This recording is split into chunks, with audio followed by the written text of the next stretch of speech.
Morning everyone, it's Elaine here from Yorkshire, from North Yorkshire actually. So actually today is quite a nice day even though it's blowing a hoolie outside. So the crackling in the background is my log burner going. I have a nice log burner in my office which is very cosy, but I do work from home so I have to have some luxuries. Anyways, today I'm going to actually walk you through how to get the most out of a tiny marketing budget. And this is really close to my heart. It's also close to many of your hearts, and also something that all companies, no matter what size of budget they have, is actually a good process to actually walk through. So I've actually pitched this to surveyors. They could be in the UK, they could be in the US, they could be wherever they want to be. That's not a problem. So owners and directors of survey companies, also managers of survey businesses who are looking to expand the business to gain new market share, that sort of thing. And I've also put in there marketing and admin personnel. But I know some of you, or majority of you, don't really have marketing people, but you might have an admin function that actually covers the marketing side. And with regards to marketing, this is tied in with sales lead generation and how we grow the market. So what we learn from this presentation, I've put down 4 key points. The first one is why planning. Everybody hates planning, but unfortunately it is a must if you want to actually do well and know where you're going and what you're going to achieve. So I've just got a little section on why, how to focus your efforts on the right buyer. You'll hear this from me all the time, but literally buyer personas is the one thing that we will focus on.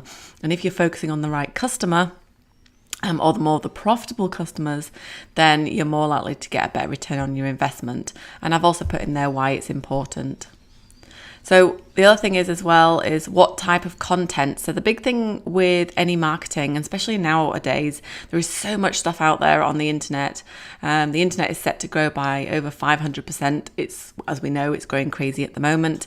And that is equal to 5 or 6 internets the size of the today by 2020. So there's going to be a lot of stuff out there, and it's how you're going to be heard and seen on the internet. And then, of course, the big thing is how to measure what works. So if you know how to measure your marketing spend and what's working with your online or offline marketing, then you are more likely then to put the money in the right places. So it's all about testing. So how to plan. So the first thing I say to people is to establish a goal. It's like, oh God, Elaine, there's another blinging goal I've got to do. But a goal is really important. So if you know what you're doing in the year, then you can actually focus on it. With any tiny marketing budget, I usually say to people, look, if you're going to have things that are going on a day-to-day basis. They could be general topos, they could be building surveys. Whatever you're doing, you're still going to be doing it, and you're still going to be pitching your ideas. However, one of the things I suggest to do is to pick a goal that you would like to achieve for that upcoming year. So for the purpose of this exercise, I've actually done grow market share in flood control, and it's a biggie at the moment anyways with what's been going on in the States and also with things in Ireland lately, and of course in North Yorkshire the trees are blowing a gale, or should I say the wind is blowing a gale, get that right. So the next bit is to then explore that goal. So we want to grow market share in flood control. So what does that exactly mean to us? So there's lots of areas that you can think about. There's floodplains, there's coastlines, there's river, there's all sorts that you can actually focus on. But what I want you to think about when you're doing this and you're thinking about where to spend your money wisely is to go a bit more into the detail. So pick on one area, or we can call it a market segment. So we're going into flood control, then we're going to go, for example, into floodplains. So think about it in a little bit more detail. Then one of the things I like to actually do is actually to put a monetary value on my goals. So for example, say that you're doing 120 grand's worth of survey work at the moment, and your goal for the year is to do 200 grand. So that would be very nice. You'd also want it quite profitable. So, how are we going to do that? How will you achieve it? There's a nice picture of Lantau Island in Hong Kong, and as you can see, it's reclaimed land, and they've actually built it on the side. So of course, any rises in sea levels, and they're going to get a lot of water. So it's all about understanding your buyer. If you understand your buyer, you can put the money in the right places. So I'm going to pick on floodplains. I'm going to pick on airports, but I've just put some ideas down here for buyers. They could be airport people, they could be construction companies, it could be the National Trust in the UK, it could be heritage sites, it could be railway. So anything to do with floodplains or low-lying water areas, then this is, what you want to try and focus on. So as you can see, I'm trying to pick into the details now. So floodplains being one, and then I'm going to focus on airports. The next thing, which is really important, is buyer personas. So I've picked on airports, and within those airports, who would I have to deal with or contact if I'm a surveyor and I want to grow my floodplain market share? I'm going to start with airports. So who do I need to speak to within airports? So I put down here the airport maintenance manager, and I've thought about my airport maintenance manager. What is his main goals? What does he want to achieve in his business? So he probably wants to do things like look good in front of his bosses. He probably wants to put a stamp on things, so be able to be innovative and put new ideas for infrastructure down on the airport that's going to prevent certain things. He might have a goal of, because he's on a floodplain, for example, what he can do to improve or reduce the amount of water, or if there's any flooding, how he can get rid of it. So have a think about the goals of your buyer persona and what they want to achieve. The next thing then is have a think about what his or her pain points actually are. So again, my maintenance manager, I'm going to call maintenance manager Mike. So we've got it. So my buyer persona, maintenance manager Mike. He is, he's also has a pain. One of his pain points is trying to find right surveyors to help him out. He's hired a couple of construction companies. They've put in loads of pipes, but if they have a rise in water or they have a lot of rain, then they have an issue with pipes being over flooded, and then it's going to shut down the airport. So it's a real problem for him. He also can't find the information, so he does a lot of research on Google. He might go to some specific conferences. So he's actually thinking maybe I should look at green infrastructure and how I can use put that in as prevention techniques into the airport. So the next stage is to actually then start thinking creatively. So we want to, focus, build up a campaign based on the chosen goal and the chosen buyer persona. So we've chosen the market that we want to follow. We've also chosen a specific type of customer or market segment. And also we've then looked at buyer persona Mike, who's the maintenance manager of the airport. From that then, I want you to think about mini goals. What do you wish to achieve? What do you want to achieve from your campaign? So I've put down a few things here. One of the things is I'm a surveyor, and all these maintenance managers in the country don't know about me in the airport sector. So I need to probably gain more brand awareness or get my brand out there so people start to know who I am, and actually then say, oh, Charles, would you like to quote to come and have a look at what we're doing, etc. So from that then, so that's my main chunky goal, is the brand, to develop brand awareness. Then from that brand awareness, I want to attract more followers, and I'm going to use LinkedIn as the main gist for this, so the main platform. So say that you have a few hundred followers on your LinkedIn profile at the moment, and say that you want to gain another 100 followers, but within the airports and maintenance managers. And you're going to do this over a 4-month period. So you need to give it some time to actually settle in and be exposed. The next thing that I want to achieve is I want to convert 5 of those new followers into customers. So how am I going to do it? What am I going to do? So from that, I want to write down some communications that I want to write and roll out there so people can then say, oh, this is really interesting. And it attracts an extra 100 people. So you can go about it in many, many different ways. And with a limited budget, digital is probably your best thing. But with digital or online marketing, it's all about consistency and giving yourself some time to implement it. So I've come up here, you might have a small database of say 20 or 30 airport maintenance managers. So we could actually send out a direct mail campaign if they've consented to the email. I'm a big fan of LinkedIn sponsorship. So one of the things that I try and do from a brand development perspective is actually have regular content out there to actually attract and educate the end user. So in my case, I want to educate by persona mic. So I'm going to talk a lot about, green infrastructure or the ways of getting around flood control, that sort of thing within an airport scenario.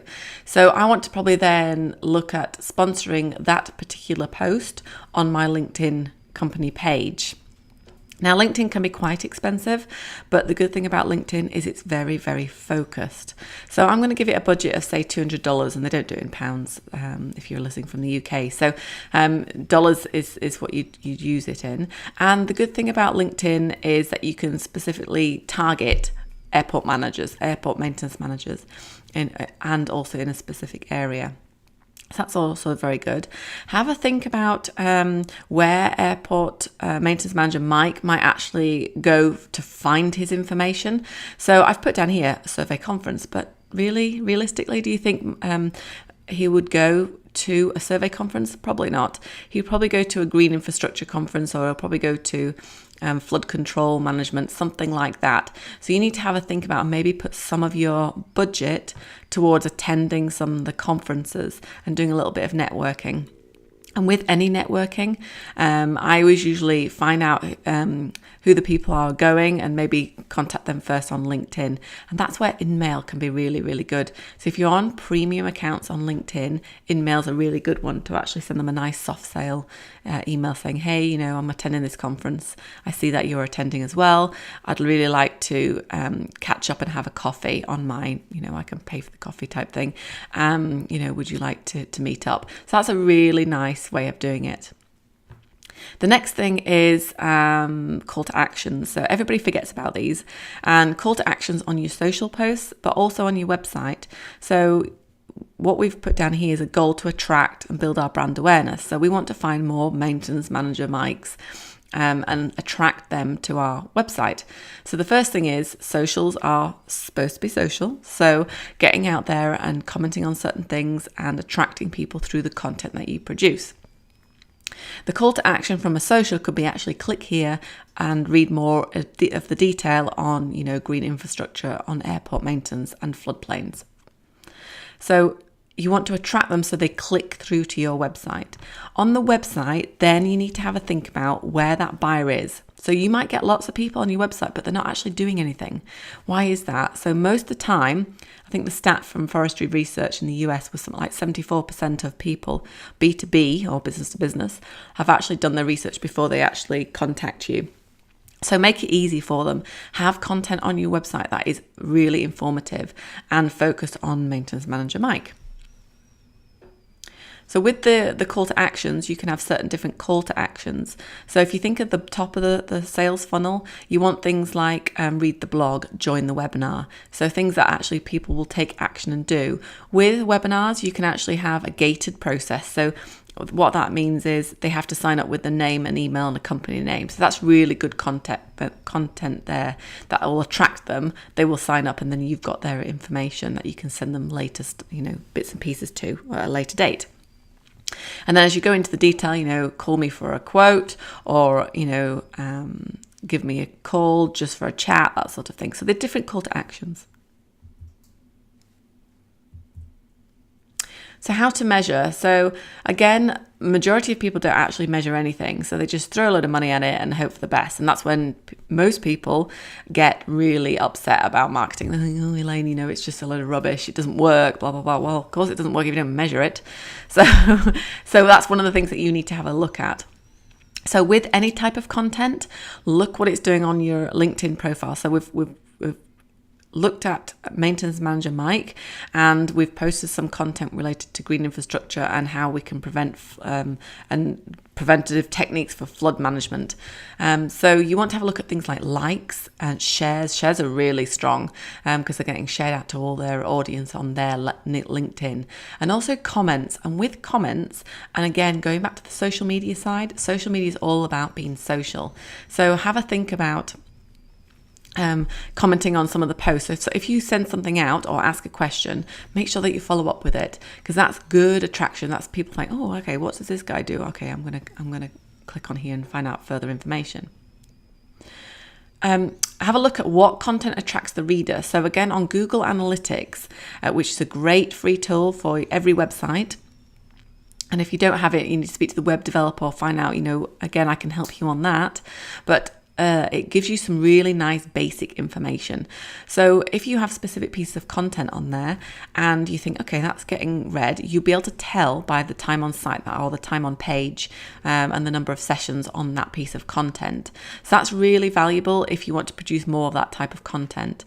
Now, as we know, video is going through the roof at the moment, and it's going to continue to. So most people are going to be using video. So that's why it's really good to think about little mini video clips. Facebook's always really good for that one as well, for live streaming. But again, I can come up against that. Do that at another time. Oh, got tongue-tied there. So the other thing is have a look at your stats. Are they going up or down? And figure out why is that. Could be types of content, that sort of thing. Also, how many of you converted? So how many of you converted into certain parts? So if you have people on your website and then they've signed up for a webinar, or they've signed up for a blog post, or they've actually called you, brilliant. So keep a track of these. So 7 key things to take away. Number 1, write out a plan of action. So focus on a goal and go into the detail on that goal. If it's the market, the type of buyer, etc. Understand the market. So figure out which one you want to do. And also that buyer persona, really, really important. And with your campaigns and your content related to that type of buyer persona, you want to improve and build market share on that type of person. Focus your information, your content on that type of buyer persona. And just think of yourself. I mean, one of the things I'm big into is horses and fitness. So if I pick up a magazine related to fitness and I flick through it and it's actually very general, I'm just going to not bother. I'll just pass it by. But if it has some further information related to specific things like nutrition, or they were talking on Chris Evans' show this morning about magnesium to help you keep awake, to actually make you sleep at night time, for runners, so to speak. That's really interesting. I'm like, okay, so what is that about? So with your campaigns, write down and look at the specific things that buyer persona will be interested in. Think creatively, things like little videos, adding specific pictures. That's also really good. I find that a lot of surveyors generally like to be posting pictures on Instagram, which is fascinating. So that's another area that you can have a look at. Be consistent and timely. They're really important things. So with any type of campaign, if you're going to post once a week, post once a week. Test your times. So if you're going to post on a day-to-day basis or every other day, post at 7 a.m. in the morning every morning. So that's one of the things that you need to do. If it's once a week, that's fine, but make sure that it's consistent. If you're not getting the results at 7 a.m., change the times, but be consistent about it. Measure your hits, measure your likes, and look at the comments. With LinkedIn especially, you can actually see how many impressions that a post has got. So the more comments that you have on a specific post, the more likely it's going to be seen in different people's threads or home threads on LinkedIn. My biggest piece of advice is to stick to 1 or 2 things. So you're going to have stuff that's going to happen on a day-to-day basis anyway. So that's fine. But if you want to test your marketing, especially on a small marketing budget, try one thing, 1 or 2 key things, and stick to it. So Thank you very much for listening. There's a couple of things here. I have a community, which is the Geospatial Sales and Marketing Community, which is a showcase page. It's not a sales page. It's just a page where I post relevant content that I think is of interest to surveyors and also manufacturers and dealers of survey equipment. So I post on there probably once, twice a week of key things. We have just launched an online sales and marketing coaching plan. So that's aimed at anybody within geospatial. So again, could be surveyors, manufacturers, dealers, and also personnel. And they can also be customized, so on specific things that you want to learn or want to know, and you can take away that action plan on that couple of hours that we work together and implement it. I'm also on WhatsApp or on text, phone number, that sort of thing, so you can actually contact me. So thank you very much for listening.